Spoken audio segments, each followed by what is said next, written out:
Pessoal, boa tarde a todos. Para quem não me conhece, sou o Fabrício, eu trabalho no Operador Nacional do Sistema Elétrico, no Rio de Janeiro. O ONS é o operador, né, aqui do sistema brasileiro. É um órgão que qualquer país tem um órgão muito semelhante. É um órgão que faz a gestão das fontes de geração e do sistema de transmissão para a gente conseguir ter um funcionamento adequado do nosso sistema elétrico, né? Uma coisa que é interessante, né, a cada instante, tudo que é consumido num país tem que ser gerado acrescido das perdas, né?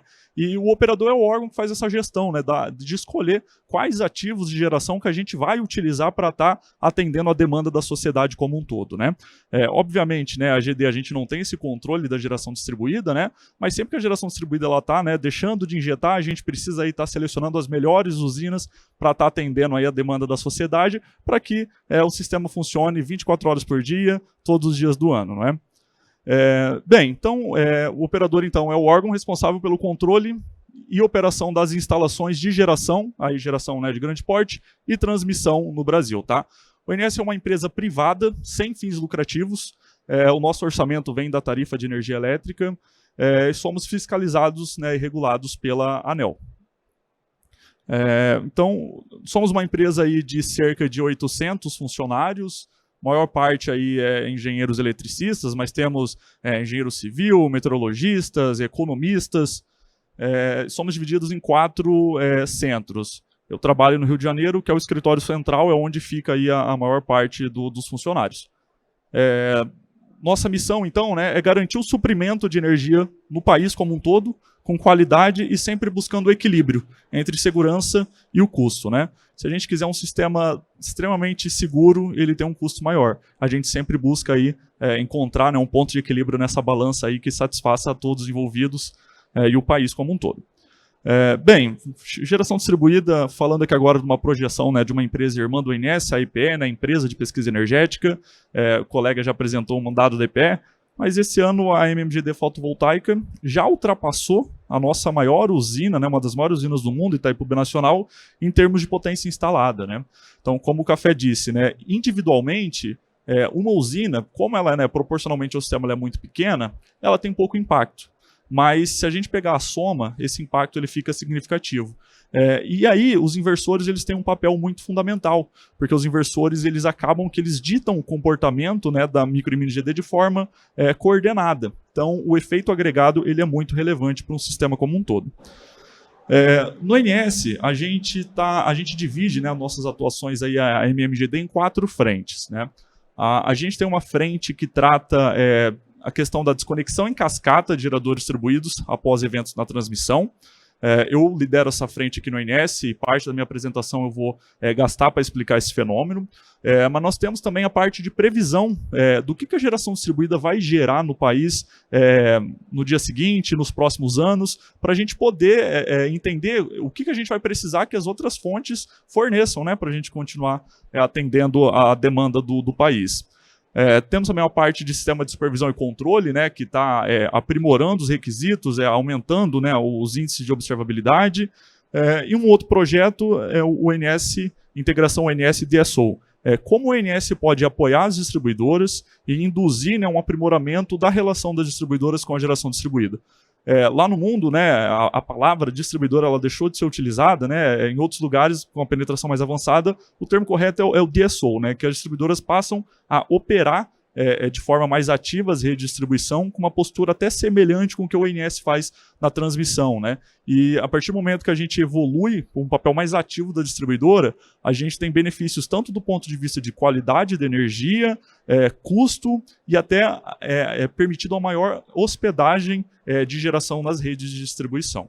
Mas isso a gente comenta no outro momento. Olha que coisa interessante aqui esse gráfico, né? Eu trouxe ele em outros fóruns, eu mantive aqui. Essa aqui é a carga do estado de Minas Gerais, aqui num dia de 2022. Essa carga aqui, né, que o INES está computando carga, é o que a transmissão, o que o sistema de transmissão está entregando para o estado todo de Minas Gerais. E aqui a gente está pegando aqui um dia de 2020 com um dia de 2022, né? Ou seja, 2 anos de diferença. A gente teve um crescimento de PIB pequeno, né, de 20 para 22, então um dia com temperatura semelhante, é muito possível que ele tenha um comportamento de carga semelhante ao de um ano passado, né? Se a gente vai falando, obviamente, do mesmo dia de semana. que a gente trouxe um gráfico de quarta-feira. Olha como a carga de madrugada, né, começa o gráfico ali em 0 horas, termina aqui em 24, a carga desses 2 dias ela estava muito próxima, né, por conta dessas características que eu mencionei. Mas à medida que a gente começa a chegar durante o dia, incidência solar, a carga de 2022, que é aqui a curva em azul, ela começa a ficar muito menor durante o dia. Ou seja, a transmissão precisa entregar uma energia para a distribuição muito menor durante o dia, justamente por conta desse efeito que a MMGD agora está injetando, né, potência ali nas redes de distribuição, né? Durante a noite a carga volta a ficar próxima, mas esse efeito aqui no gráfico, né, é a MMGD agora impactando, aliviando as redes de transmissão e ajudando, né? E uma coisa interessante, né, a gente começa a ver um deslocamento da carga mínima. Carga mínima de um país tradicionalmente era de madrugada, né, que a atividade econômica ela é menor, mas pelo fato da MMGD, a carga que a transmissão enxerga mínima agora começa a ser deslocada durante o dia. A gente viu aqui, né, a carga mínima em Minas Gerais nesse dia aqui, às 12 horas, né, quase 13 horas. Então você vê o efeito da MMGD, então assim, ela não passa a não ter mais um efeito só localizado. É um efeito que agora está começando a atingir, né, de forma bem generalizada. Um outro gráfico aqui, uma análise também estritamente semelhante, mas agora pegando o Nordeste, tá? Então isso aqui é a carga do Nordeste como um todo, que a transmissão entrega para o Nordeste, também pegando de dias com temperatura muito parecida, mesmo dia de semana, a gente vê, né, a carga durante a madrugada, né, muito parecida, né, mesma temperatura, PIB não cresceu muito, então a carga para ficar parecida num dia típico, vai chegando durante o dia, a gente começa a ver a configuração da curva de Pato no Brasil, né? Durante o dia, o sistema de transmissão ele fica mais leve, né? Porque a micro e mini geração distribuída está injetando geração diretamente na carga. Só que a hora que a gente começa a ter, né, a ausência do sol, outras fontes precisam atuar para estar mantendo a demanda, né? E aí o que a transmissão enxerga de rampa, né? A gente tem uma curva de Pato seguindo uma rampa que está virando uma girafa, né? Aí aqui várias usinas precisam daí suprir essa ausência, né? Eu trago esse gráfico para vocês entenderem assim como é legal a gente ter uma complementariedade entre as fontes, né? A gente só consegue integrar geração solar porque a gente tem várias outras fontes que conseguem suprir a hora que a solar se põe, né? Por outro lado, a gente ter geração solar, a gente consegue ter água nos reservatórios para quando a geração, né, solar estiver se pondo, ela conseguir suprir, né? Então tudo é complementar, né? E o ONS, né, como operador, a gente não tem uma preferência entre as fontes. O nosso papel é como a gente vai utilizar o melhor possível a característica de cada uma das fontes. Aqui agora um outro gráfico, um gráfico bem interessante, isso aqui já fazendo uma projeção, e essa análise aqui pode até subsidiar futuras decisões de voltar ao horário de verão para o Brasil. Aqui a gente está pegando aqui um perfil de carga, e ele aqui está normalizado pela potência máxima de uma carga prevista para janeiro, e aqui já digamos assim, é o perfil de carga do Brasil em janeiro, normalizado pela carga máxima dos anos de 20 a 23, sendo, né, obviamente, 23 aqui uma previsão. O que a gente tinha no Brasil, tradicionalmente? Nossa carga máxima do Brasil geralmente acontecia entre janeiro ou março, sendo a carga máxima lá por volta das 15 horas. 15, 20 horas, né? Muito ar-condicionado ligado, né, ao mesmo tempo. À medida que a geração distribuída está entrando, né, a carga que a transmissão está enxergando, ela começa a reduzir. E a gente já está prevendo que a partir de 23, a gente não vai ter mais carga máxima do Brasil durante o dia, porque a geração distribuída está ali injetando do lado da carga, né? E aí a carga máxima passa a ser agora à noite, né? Como no passado, né, antes dessa proliferação de ar-condicionado se transformou, né? Então, ou seja, a partir de 23, a carga máxima passa a ser à noite, né? Então a geração distribuída ela já ajudou a aliviar nessa demanda máxima que o sistema ele sofria, né? E uma outra coisa que a gente observa é que a mínima, que era durante a madrugada, vem sendo deslocada aqui por um período durante o dia. Isso aqui que a gente está começando a observar. Por que isso é interessante? No passado, a gente tinha horário de verão para tentar atenuar essa carga aqui durante a noite. Então, o horário de verão era para dilatar para a gente, né, precisar acionar menos usinas termoelétricas durante a noite. Só que quando a carga máxima passou durante o dia, não faz sentido mais você ter horário de verão, porque ele já não consegue mais deslocar a demanda, né? Mas agora que a GD entrando e ajudando, a demanda máxima volta para a noite, agora eventualmente a gente volta a discutir a necessidade do horário de verão do ponto de vista do setor elétrico, né, sem falar aí de outras questões, né. Então vocês verem que a importância da geração distribuída, ela tem uma importância muito grande para o nosso sistema. E agora eu entro numa pegada da apresentação mais elétrica, né, do ponto de vista de inversores. Tem um fenômeno que ele preocupa operadores de sistema de transmissão do mundo todo, que é a desconexão em cascata de geradores distribuídos. O que é esse fenômeno? O inversor está conectado na rede. O sistema elétrico, ele está sempre diante de perturbações, né? Uma linha de transmissão caindo, um problema em alguma usina. Então o sistema ele nunca está sempre em regime normal. Sempre está acontecendo um problema e a gente precisa que o sistema se comporte bem para não chegar a afetar os consumidores, né? E a desconexão em cascata, se os inversores estiverem configurados com ajustes de proteção muito sensíveis, eles podem acabar desligando os inversores de forma generalizada em um momento que é ruim para o sistema. E esse fenômeno aqui ele começou acontecendo pela primeira vez lá em 2003 na Itália, não é uma coisa nova, depois aconteceu na Europa, principalmente aí na Alemanha, vários outros países do mundo, e a gente começou a observar esse fenômeno no Brasil aqui a partir de 2020. Claro, aumentando a MMGD, esse fenômeno que no passado ele era pequeno e ficava difícil de se observar, agora a gente começa a observar isso, né? E o que a gente faz para evitar que esse fenômeno aconteça? Porque no extremo ele pode acabar gerando um grande blackout de grandes dimensões. A gente duas soluções. Melhorar as normas técnicas de conexão. Sei que muito aqui se falou em norma técnica, né? E aqui a gente está falando das normas técnicas associadas aos inversores de interface à rede. Então esses países começaram a observar esses fenômenos, evoluíram, né? Melhoraram suas normas técnicas para evitar que os inversores tivessem esse comportamento ruim do ponto de vista de sistema, né? Então a gente está num momento muito parecido aqui no Brasil, né? Tivemos uma revisão da portaria do Inmetro, que saiu esse ano, começou ano passado, saiu esse ano. Então é muito importante que os fabricantes se adaptem o mais rápido possível a essa nova portaria, porque ela mitiga esse problema. Semelhante, né, várias normas internacionais aqui foram evoluídas e trataram, e o que a gente está fazendo aqui no Brasil é muito alinhado ao que foi feito em outros lugares. Pra vocês terem noção, né, a gente tem aí, em média, mais de 1.500 desligamentos de linhas de transmissão por ano no Brasil. Obviamente não está aqui rede de distribuição nessa estatística, tá? Linha de transmissão acima de 230 kV, né? Ou seja, por dia cai 5, 6 linhas de grande porte. A gente não pode ter 5, 6 blackouts por dia no país, né? Inadmissível, né? Então, por isso, a gente precisa de uma série de ações, uma série de estudos para prevenir que isso aconteça, e esses estudos acabam resultando que cada fonte de geração precisa desempenhar um papel relevante na hora que a gente tem uma ocorrência, e por isso agora que o ONS vem estreitando, né, laços com a geração distribuída para aprimorar o desempenho delas durante perturbações, tá? Bem, trazendo aqui, né, um exemplo, o último blackout que teve no Reino Unido, a geração distribuída, né? Teve um evento que saiu lá 1.300 megawatts de geração no Reino Unido, foi um problema numa linha de transmissão, e 500 megawatts de geração distribuída fotovoltaica na distribuição foi desconectada por conta desses problemas de normas técnicas antigas, né? Eles já atualizaram as normas, só que eles têm uma questão de um passivo de inversores que já entraram em operação com normas antigas. Então, isso acabou resultando aqui em 500 megawatts a mais de desconexão. Qual que é o resumo disso aqui? Você tem um problema, esse problema fica maior. Tem um problema, ele fica maior. Nesse caso aqui aumentou em 35%. O problema acabou resultando um blackout no Reino Unido em 19%, e por isso o Reino Unido hoje faz um retrofit de geração distribuída. O Reino Unido ele chegou num ponto que ele até paga para a distribuidora ou para dono de algum inversor trocar equipamentos que seguem normas antigas.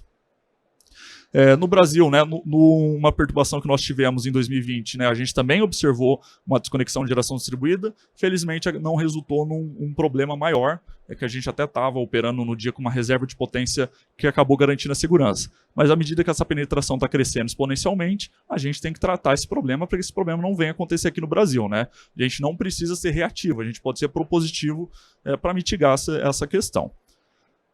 Aqui ilustrando, né, é muito legal a gente falar de frequência de um sistema elétrico, que a operação de um sistema elétrico está sempre buscando um equilíbrio entre carga e geração. Se o sistema está equilibrado, a frequência está contínua. Ela fica oscilando em torno de um valor aí próximo a 60 Hz. A hora que a frequência sai de 60 Hz é porque tem algum desequilíbrio. E desequilíbrios são sempre ruins, que ele pode acabar resultando num grande blackout. E a saída de geração, seja ela qual for, distribuída ou não, aumenta esse desequilíbrio, né? Então, por isso é muito importante a gente evitar que ele aconteça. Esse desequilíbrio ele pode acabar resultando aí em outros problemas maiores, em grandes usinas, das usinas aí se desconectar, e isso vira uma bola de neve que resulta num grande blackout. Então, em síntese, né, para a gente resolver problemas de desconexão em cascata, a gente precisa de bons equipamentos com boas parametrizações.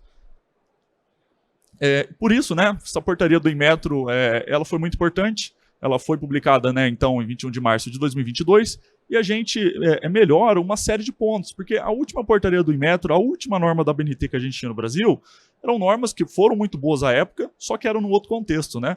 O regulamento do Inmetro, se eu não me engano, de 2011, a última norma da BNT de 2013, então realmente é outro contexto. A gente precisa atualizar essas normas para olhar desafios futuros. Esse novo regulamento do Inmetro, a gente conseguiu incorporar requisitos de suportabilidade e imunidade, que acabou resultando em novos ajustes de função de proteção dos inversores, então são ajustes que vão evitar esses riscos que a gente está comentando. Melhoramos a curva de potência ativa em sobrefrequência, limitação de rampa de injeção de potência após reconexão. Se a gente tiver uma reconexão, né, numa quantidade muito grande de GD, se elas entrarem em degrau, isso é ruim para o sistema. Então a gente acabou colocando uma injeção suave, né, que isso ajuda o sistema, e controlabilidade também já está como requisito, mas a gente precisa melhor explorar. Isso acabou resultando em alguns novos testes que os inversores vão passar, mas com esses novos testes a gente garante e muito que a gente está melhorando a segurança para garantir, né, um crescimento sustentável, seguro e eficiente da GD no Brasil, tá bom? Os novos testes aqui que a gente vai passar a exigir, né, no novo regulamento do Inmetro e na nova versão da BNT 16150 também vão exigir esse tipo de testes, são bem semelhantes aí a testes que passaram a ser exigidos em outros lugares. A gente está seguindo esse movimento, né, que é preservar aí, a integridade, né, de todo um setor. Bem, para concluir, só trouxe aqui um breve histórico, né? A gente está, o INS desde 2020, gerando estudos para analisar os impactos da GD, mas não é analisar impacto para ver o impacto, é para propor soluções, né? Propor soluções para que não aconteça problema, que a gente pode ter esse crescimento sem nenhuma necessidade de freio, sem nenhuma necessidade de restrição. Por isso a gente está em discussões aí com a BNT, com o Inmetro, com estudos, né, reuniões. Acabou resultando no avanço da portaria do Inmetro, muito em breve vai acabar resultando na nova norma da BNT, e é muito importante aí que distribuidores, integradores exijam dos fabricantes, né, a atualização o quanto antes da nova portaria do Inmetro, porque é ela que vai garantir uma integração segura, fácil, uma nova realidade, que a GD tem uma importância extremamente significativa para o país. Estamos aqui agora, né, propondo uma correção voluntária aí de alguns ajustes, um programa que o INS está trabalhando junto com as associações, com os fabricantes, em algumas situações para isso acontecer. A gente também está trabalhando para melhorar normas técnicas de distribuidoras, distribuidoras também, algumas recomendações, uma outra ótica, uma ótica passada, e no futuro, a integração, quando a gente tiver as normas da BNT 16149, 150 e 62116 atualizadas, a gente dá um passo ainda mais importante para garantir que a GD seja ainda mais segura, né, e a gente consiga extrair todos os benefícios e minimizando qualquer impacto adverso que possa ter. Pessoal, muito obrigado. Esse é o meu contato. Fico à disposição agora para a gente conversar. Obrigado. Fabrício, obrigado, meu querido. Pessoal, só para a gente concluir aqui uma coisa muito importante. Quem aqui está tendo problema com parecer de acesso que a distribuidora está cobrando muito caro ou está inviabilizando o projeto? Tem alguém que está sofrendo? Acho que a maioria, né? E isso tende a aumentar. Se a gente não corrigir tudo isso que o Fabrício colocou aqui, a concessionária cada vez mais vai dificultar o nosso acesso à rede em alguns horários do dia. Perfeito? Então, por exemplo, você pensa numa Austrália, que tem muito mais energia solar que todo o restante do mundo. Lá a concessionária ela tem direito de acessar o seu inversor e travar a injeção de potência em determinados horários do dia. E a gente vai precisar aprimorar isso em breve aqui também. Tá? Então essa iniciativa agora da gente corrigir o desligamento dos inversores para eles saírem de forma mais adequada do sistema elétrico é só um primeiro passo. Os inversores híbridos com baterias, controle de injeção de potência, controle de tensão na rede, tudo isso, pessoal, por que isso é importante? Porque o nosso negócio, todo o negócio que vocês trabalham, só vai avançar se isso passar a ser cumprido. Tá? É natural isso, não é uma exigência, porque querem avacalhar a geração distribuída, não é isso. É que a rede tem suas limitações e inserindo inteligência ao controle na relação de cada inversor que a gente tem na nossa casa, essa relação ela se amplia, o espaço de rede, a interação com as distribuidoras se amplia demais. Então, hoje, se você recebe um parecer de acesso falando assim, vai custar R$1,5 milhão conectar essa usina.